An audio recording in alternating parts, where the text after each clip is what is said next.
As you know, the podcast landscape is evolving on a daily, perhaps even hourly basis, which is why you should also check out Podcast Perspectives, produced by our friends at the Podglomerate, the podcast firm specializing in producing, distributing, and monetizing podcasts for high-profile clients including Freakonomics Radio, PBS, NPR stations, Harvard Business School, and more. Podcast Perspectives brings on audio leaders and industry executives, including Lemonada co-founder Jessica Cordova-Kramer and iHeart's Amber Smith, to walk through the biggest news of the day and go deep on topics that podcasters need to know. We're excited to share a special episode of Podcast Perspectives today, as Bryan Barletta recently sat down with host and Podglomerate founder/CEO Jeff Umbro to brainstorm the future of audio business, not to mention discuss the recent and relevant changes in Apple Podcasts from iOS 17. You can follow Podcast Perspectives on your favorite podcast app and tell them we sent you. Without further ado, here's the episode. But I think we're past that startup race. I think podcasting is a medium and it's where we are. And we're going to see double-digit growth year over year. We're not going to see 4, 5, 6X or whatever we saw. We're not going to see the COVID boom again. And now that it's long-term, it's about education and preventing those mistakes, because every one of those mistakes could be margin that makes you profitable, could be jobs you save.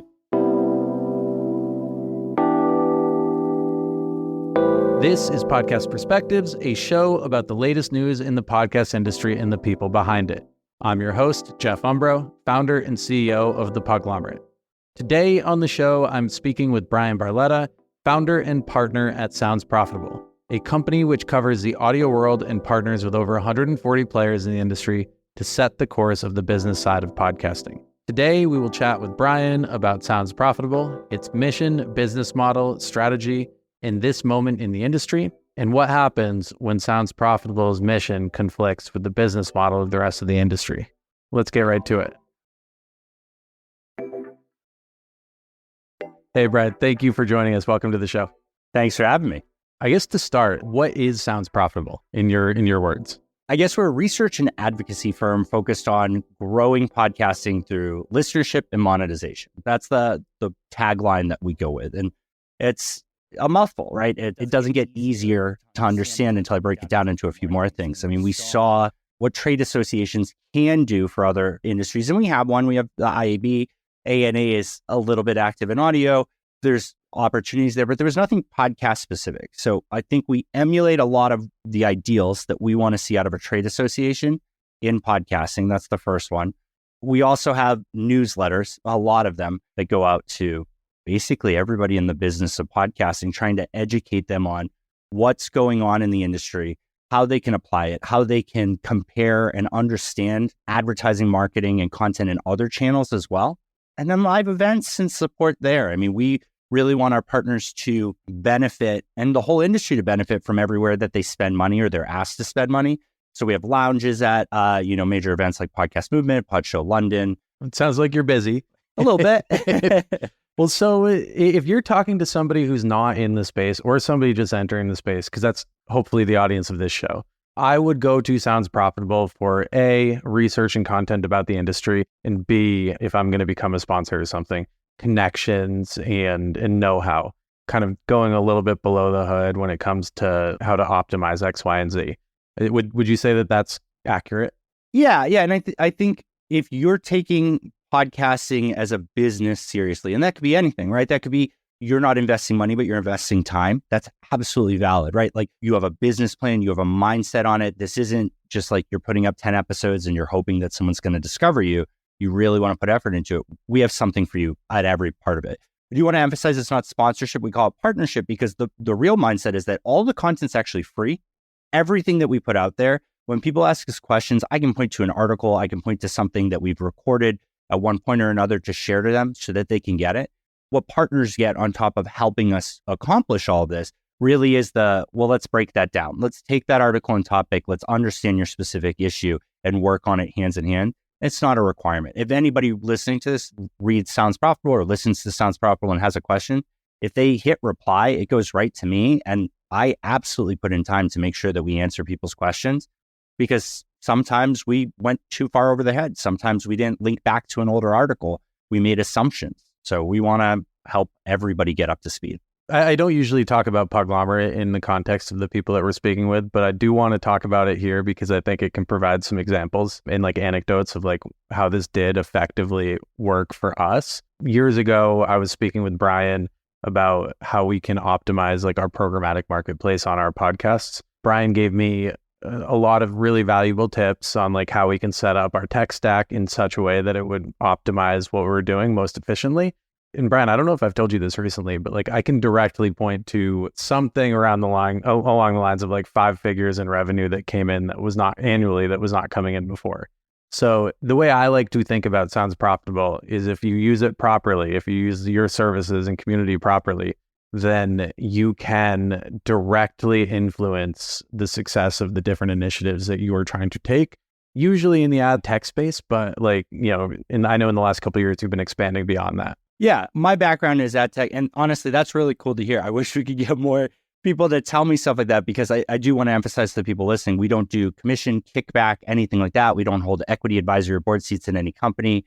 And we also own the company outright. It's really important for us to be as neutral as possible as a for-profit company. So everything is flat rate based. But that's my background, like the ad tech, the BD and the connections there. Tom is killer on the branding and research. I mean, the amount of companies we get the opportunity to dig into lately where they have the potential to tap into a 55 plus audience or a Gen Z audience, right? Or their podcast was killer, but it was too wide. So what direction can we give them from research and study? And then honestly, we end up introducing them to people like you, to Bumper, to other great people, because our goal as consultants is the conversation and sharing and connection. We're not contractors. We're not going to execute. We're not going to run media plans. But the ad tech stuff is just fun for me because that was my background. I helped build a lot of it in this space and in other spaces. And being able to say, oh, awesome, I heard you have some new inventory in, the Middle East. Well, I actually just met a partner over there who's doing great at it and is looking for more inventory because they have plenty of demand for really popular English language podcasts. And being able to make those connections is really fun, helping people set up their unique stack, because again, all the information's there, but the nuance of, well, it's not one size fits all. That's where we really get to work with people, and I really enjoy it. So you have on your website that Sounds Profitable has education, resources, and insights into the podcasting industry. Why, big picture, does the industry need that? There's so many waves of it. We're like 20 years deep into this medium. Everybody can point back to, they're like, oh, that was a podcast that I downloaded and listened to as an MP3 on my computer. Things have changed a lot, but they also haven't. We are hiring and we're growing. We're trying to build this into a bigger space. And we're chasing an advertising number more than anything else. We're not talking about the total number of people employed by the industry. We're not talking about the major IPs in it. The numbers we tend to chase are just advertising based. So things get lost. And it's very, very easy for people to just buy into the company culture. You ask a question and you get that company's specific answer, not the podcast industry's answer. You don't have a place that you can reference it. You have an email. You have a Slack chat where someone said something when you asked a question. We're just trying to centralize it. And it's funny. There's so many different things. Like, you're saying baked in, I'm saying integrated. In 2018, the IAB in the guide wrote that what we call baked in is integrated ads. And all of the publishers, all of the hosting platforms, everybody who signed off on it agreed to that.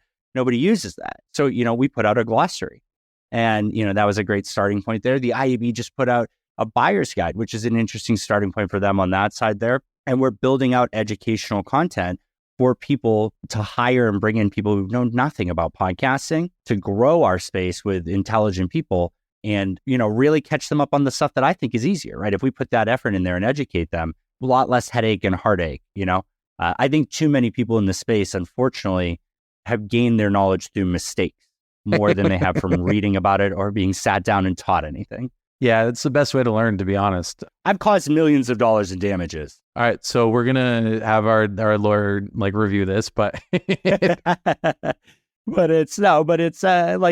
definitely caused ad ops mistakes, massive mistakes. I served a full screen ad in an iPad, the launch of the iPad for the New York Times with no close button.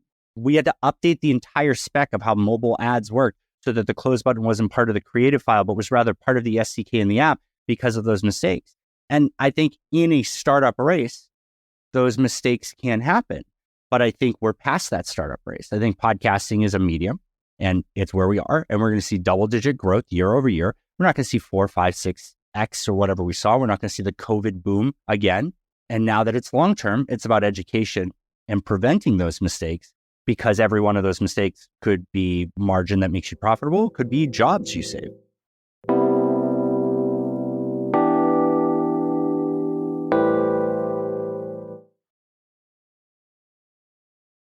Yeah, I think generally, like, and correct me if I'm wrong, but I read on the website that Sounds Profitable's mission, in your own words, is to set the course of the future of the audio business. And we've talked a lot about what that might be on this call, but like, here's a platform for you to say, like, what do you think or what do you want to see as the future of the audio industry? I've spent a lot of time in a lot of organizations that have audio groups, IAB, ANA. I've dug into other places. Podcast is the only thing talked about there. Streaming's figured out. There's not tech lab about streaming, really. There's not any of that stuff dug into that. Music and streaming radio and all that seem to be settled. So podcasting is that outlier. I think we get to decide what we want to be. And I think that if we want to be our own channel, we have to accept that growth might be slow and it might be long and it might be hard work. It might be accepting those unfavorable deal terms, because if that buyer leaves the space because too many people said no, then that number drops. And if that number drops, brand advertisers aren't going to come in there. It needs to be, we have to ride the wave and then convert the wave, right? But alternatively, we could simply become influencer marketing. We could simply be in the same category as Instagram and YouTube and all of these other places and be the most performant part of that. There's a lot of ego tied up in that, but sometimes I think that could be the best thing for audio, right? Is audio supposed to be a destination for everything, or is it the glue that holds everything together? And those are the things that we need to think about as an industry. And I think each company really has the opportunity there. And we see that from a handful of companies saying, we don't just sell podcast ads. We sell sponsorship across social, newsletter, live events, podcast, video, all like phone call endorsement, like you name it, they can plug it into that model. And that's really powerful for some. And then others say we're a podcast business. What we do is we put out podcasts, you get us on Apple, end of story. I think a lot of the people who are running the integrated campaigns across different platforms and also including audio kind of got there by mistake.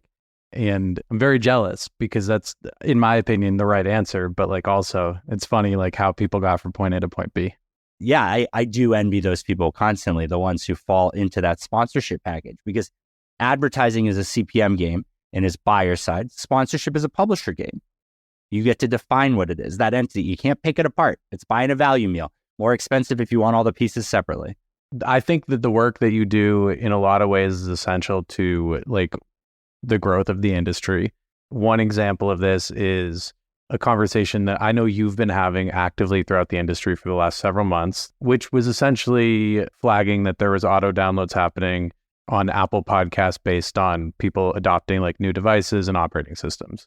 I'm probably oversimplifying that, but the result of that is that Apple has actually changed the way in which they are going to have the functionality of the app. Apple considers that a feature. You consider that a bug with the auto downloads. Yeah, so I think truly Apple has been aware of the auto download is a very listener-centric feature. And Apple is very smart with their listen data and how they are protective of users. I own so many Apple products. Like I'm not here in any way to disparage them. I really do think they do killer work. It was just a lot of separate conversations from separate hosting platforms and separate publishers saying, hey, we're seeing this, and we don't think that these downloads are actually being listened to. And it's tough because Apple is a big company. Podcasting is a very small part of it for them. And there wasn't the ability to have unification around that. It had been identified in some ways, but the team at PodScribe actually identified it from a very, very specific angle that was that allowed us to kind of really pinpoint it. We provided all that data. I grabbed all my partners together. Everybody who could share that data, we provided it. And what was really neat is we've been digging into this for a while, and there was a lot of concern about it becoming public and becoming a big deal and drama and gossip. And we brought 150 companies together, shared it with them, and said, please keep this private as we work on it, right? We elevated it to Apple. They said, we still believe listen is the primary metric. We'll look into it. And then it just kind of sat. We brought it to the IAB. Didn't move fast enough, right? And as it was starting to move and people were starting to share in the IAB, we kind of got wind that Apple might be making changes. Come iOS 17 release with the latest iPhone, what they did was a change related to, let's say auto downloading stopped at episode 100 and you came back at episode 200 and hit auto download again. Previously, it would say immediately download episode 101 through 200 right now. They've since changed that to when you hit auto download, it'll only download what's coming next, not anything that you've missed. But one of the cool things that they added is if you press play on something that you previously auto downloaded and it had turned off, it will start that back up, which is, I think, a really helpful feature and very likely that if you're going to listen to the new episode, you'd like to continue listening to them. They made a few other changes related to like backdated episodes, and we're seeing some other changes there, but they're in a tough spot. It's built into the operating system. So that means that we're seeing 10, 15% adoption today. It was 10 months, I think, for iOS 16 to hit about 80%. So this is going to be something that changes over time, and we're going to see downloads decline a little bit. Just to be clear, by the way, I also think that your job in this instance is simply, and you just kind of hit this, but it's simply to point out the fact that this is a thing, and then other people decide how they want to actually, integrate that or not. Yeah. I'm so torn on this entire conversation about that particular situation, because on the one hand, you're not actually impacting the number of real true listeners to a show. There is no change there. Correct. What will change is the results that you see. And for a lot of shows, especially legacy ones, that number is going to go down and potentially significantly down, which does mean in many cases, like you follow the thread there, it means that you have a smaller business, you have less revenue, you might have to lay people off, that kind of thing.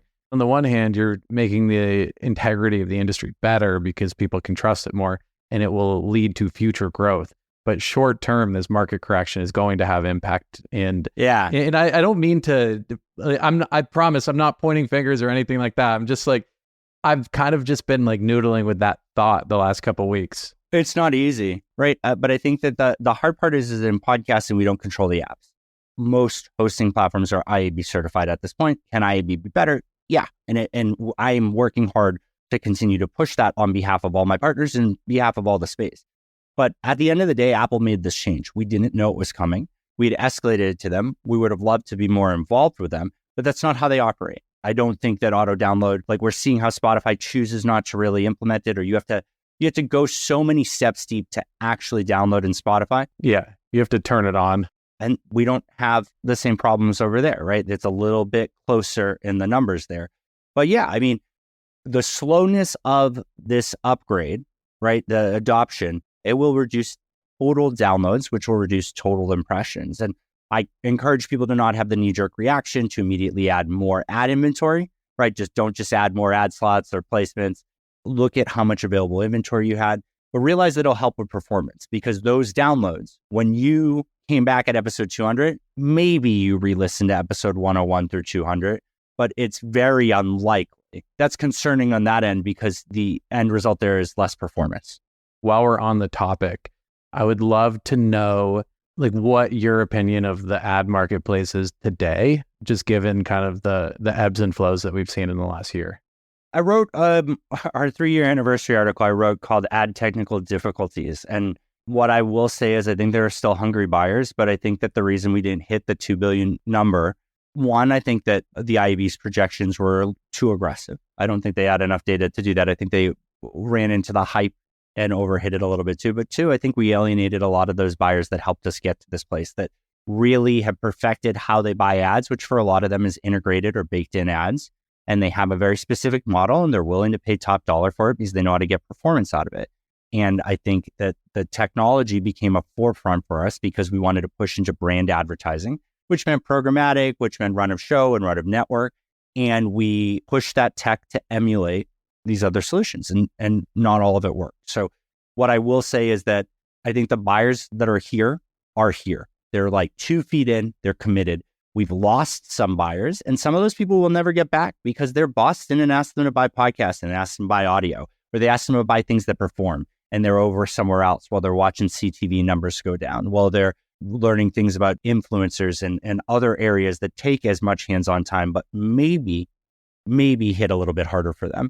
So I think that we have good buyers there, but we need to be responsive to them. We need to be respectful to them. We need to understand where they are and what they want to buy. And remember that if you ordered a steak and somebody brought you a chicken, you wouldn't pay for it either.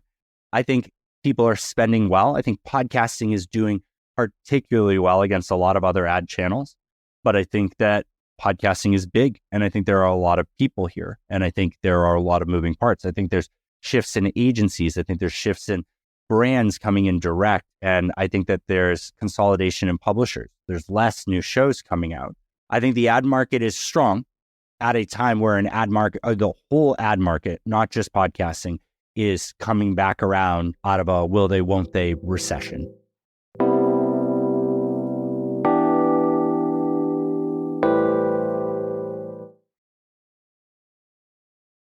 That's the good appetizer to get to kind of the thing that I'm seeing as a publisher in the industry. It's a buyer's market, not a seller's market. Yeah. And the buyers all want different things, and it's causing us all kinds of issues when it comes to like how we provide these services to these partners of ours. A lot of the agencies seem to be asking for a lot of things that they didn't used to, such as, frequency capping, actualization. They want like refreshed ad rates more often than they used to ask for them.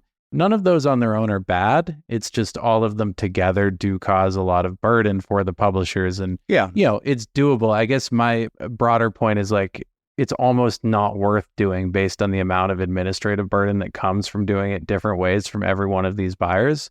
And I'm wondering if, because we are at this point in the industry where like publishers are hungry for new ad like units because of the last year where we've kind of had like a little bit of a drought. Do you see that normalizing at all in the future? What I will say is that I've been asking a lot of the buyers that we work with about 8 agencies and 3 brands directly, but asking them to see their IOs because I want to read through them. And some things like we need to improve on. One of the things that I see on there is like offensive content, right? Like, hey, Jeff, it's Tuesday. I'm offended. You have no recourse, right? That's not great for you as a publisher. But if I say I use Barometer, I use Podscribe, I use Sonnet, I use any of these brand safety solutions out there, and I say, if you utilize any of these and you pass this threshold, there's no discussion, right? I can't be offended. And heck, the competitive separation area, like I've had to pull a few partners aside and be like, hey, this isn't technically possible in any way. Like even with a team of 10 people, I could not guarantee the separation that you're asking for here. If you're looking for like a whole exit clause, like you got it. But like this is probably never been securely set up on any of your campaigns. So let's make it more logical. But that's a big initiative we have for the end of the year is to get all of our buyers together and maybe work on a unified IO that basically says, if I do want this thing that's very custom and very specific, I am prepared to pay for it. But if you want me to buy into your things, there has to be price accommodations and other accommodations for it if it doesn't work out as set. In a full circle moment, I feel like a lot of the things that you provide, it sounds profitable, are really essential here because I think a lot of the buyers and frankly, a lot of the sellers need to be educated with what they're actually buying and selling. But what can we learn from other industries, like good and bad? What should we adopt/avoid? You mentioned that like IAB has already solved other industries. Like what did they do right? And what should we pay attention to and like avoid? So the reason we started the download was because it's not just the business of podcasting, but it's the pressures that lean on the business of podcasting and advertising, content and marketing. A lot of what we focus on there is trying to educate people about these other spaces. Like there was one, it was like 60 or 70% of marketers are confused about media mix modeling, which is we get pushback on that all the time. How am I supposed to fit podcasting in there? It's like, well, nobody seems to know how to use it, period, the end. So why are we getting beat up for that? We get the privacy conversations about IP address when the real conversation is about device ID and cookie and more things there. IP is the bottom of the barrel. Let other people fight this. And let me show you the other people that are getting beat up and are defending it on levels higher than IP. So I think what we can learn from other spaces is the grass is always greener. There's more competition in those spaces. There are more tech vendors. There are more layers. They're not friendly like podcasting. Like we are several years, if not more, away from really having to be at each other's throats because the truth is we're not competing with each other yet. We're competing with not podcasting. So being able to highlight those other spaces where like, God, Nielsen lost their MRC accreditation, right? The validity of their model for being measurement for TV and everybody pounds, right? Podsites got acquired by Spotify and everybody started getting into attribution, but it wasn't negative and competitive. It wasn't people paying to be on the front of Ad Age to be the first person to smear them for that, right? It was, here's an alternative. Here's something else we can do. Here's these other ideas. So I want to end this with kind of a fun, lightning round. You've mentioned several times on this call that one of your focuses are education, making sure that everybody kind of thinking about things in the same way. So I'm going to ask you a bunch of stuff and ask you to explain the difference. Download versus listen versus stream. Okay.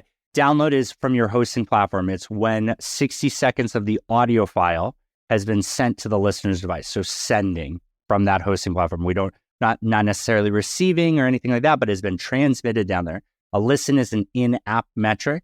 So and it's unique between Apple and Spotify. They count them different. The app is saying an action has occurred that we call a listen. Sometimes it's greater than 0 seconds. Sometimes it's 10, 30 seconds, things like that. And streaming is not something that exists in podcasting. Streaming is the continual communication between the platform and the player so that in real time, it is being sent a little bit at a time. Download is getting the whole file. Listen is an app metric, and streaming is a direct connection. Think like radio, but digitally. What is an impression? By IAB standards, an impression would be called ad delivered, and it is when the portion of the episode that contains the ad has been sent to the listener's device. And just one clarification for you, because I get this question a lot. If you have 8 ad markers in an episode and somebody on, we'll say Apple for this conversation, hits play, how many impressions are they delivering? If you have ad markers and it's dynamic ad insertion, and Apple, the way the Apple app seems to download is it asks for the episode in chunks, right? Percentage of the episode at a time. So it really depends on how much of the episode they're able to progressively download when they press play. The app is trying to say, I want to download the whole thing, but it's saying, give me 10%. Okay, now give me another 10% and another. You could lose signal. You could stop listening. It happens really fast. So we're talking in a minute, maybe 2 minutes, you could download a several hour podcast immediately. But in Spotify, I believe it says, give me the whole episode in one go, right? Send the whole file now. So in Spotify, it would likely be closer to all of them are immediately sent when the person presses play and starts listening to it. In Apple, there's a little bit more discrepancy on it. And again, there's no obligation for any of those players to be certified and adhere to same standards.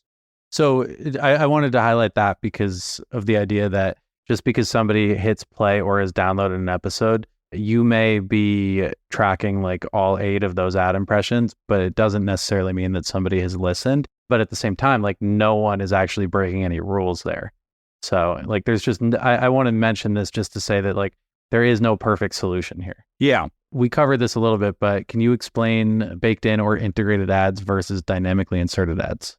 So integrated would be in the file before it's uploaded to the hosting platform. Then dynamically inserted is when a marker is placed where you'd like an ad. And when the person presses play and it calls the hosting platform, it says, I have this marker, what campaigns are eligible, and it builds a unique file for them in that moment. Would you prefer a host read or a producer read? Oh, God. I think I'm time sensitive. So I think the shorter, the better. So I don't think I'm real picky on that. I've been listening to a lot of Max Fun podcasts lately, and I feel like they get real long with the host reads, even if they're unique each time. And I find myself skipping, and I feel bad about that. Think about it. If I'm doing the dishes and I have to get my soapy hands into my pocket, you failed. So the faster we get through those ad breaks, the more it sticks with me and the more I don't skip. I love that. Okay. So if you are a new podcaster, you're a hobbyist, you have 3 hours a week to dedicate to this. What are the 3 metrics that you are paying attention to gauge your success? You're having fun. Mono sent me one of their mics, and me and my son, Theo, my oldest, we just record stuff. It's fun. It's just for us. It'll never get published, but you get that moment, right? You get to have fun. Whether it's, we make fun of 2 dudes having a beer and catching up, but we're not doing that much further than this. Me and you, in our downtime, like this stuff, and probably annoy our other friends talking about it. So I think having fun is a key one. I think you need to remember how many people 30 people is. Look at the room you're sitting in or your house and think about what 30 people in that room looks like. Even 500 people. I spoke in front of 500 people once and I almost vomited. So I think, understanding the size there. And then I would say not wasting time with whatever the next new hype thing is. You don't want to be on YouTube. Don't put it on YouTube, right? You don't want to do social clips or anything like that and build a social media following. Don't. Do what works for you. Figure out if it's a business. And then if it is a business, hire people to help you identify the avenues that you will and won't succeed. You may be too broad for some of them. That last 5 minutes of this episode is what you all will see every day if you subscribe to Sounds Profitable's newsletter. So thank you all. And thank you, Bryan, for joining us. Really appreciate it. Thanks, Jeff. Thank you again to Bryan Barletta for joining us on this episode of Podcast Perspectives. You can find more from Sounds Profitable at soundsprofitable.com, where you can also sign up for their daily email newsletter. For more podcast-related news, info, and takes, you can follow me on Twitter at Jeff Umbro. Podcast Perspectives is a production of The Podglomerate.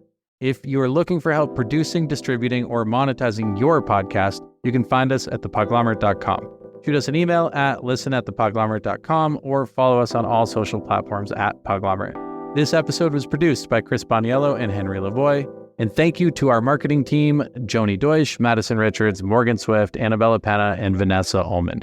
And a special thank you to Dan Christo. Thanks for listening, and I will catch you next week.